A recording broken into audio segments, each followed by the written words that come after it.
என்னப்பா அந்த love give உன்ன என்ன கப்புதா அது லவ்?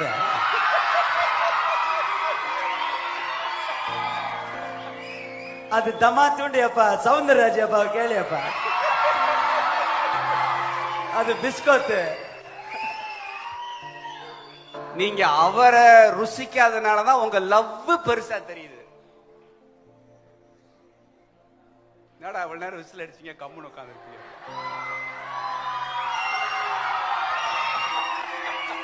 நினப்பாவே இருப்பவரே ஏசையா, உங்களை நினைச்சாலே உள்ளம் எல்லாம் துள்ளுதையா.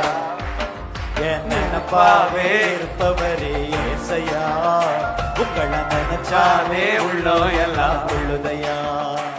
உங்க அன்புக்கு முன்னாலே இந்த உலகம் சிறுசுதான், அந்த வானத்தை போல உங்க மனசு பெருசுதான். உங்க அன்புக்கு முன்னாலே இந்த உலகம் சிறுசுதான், அந்த வானத்தை போல ஜெயிக்க பிறந்தவன்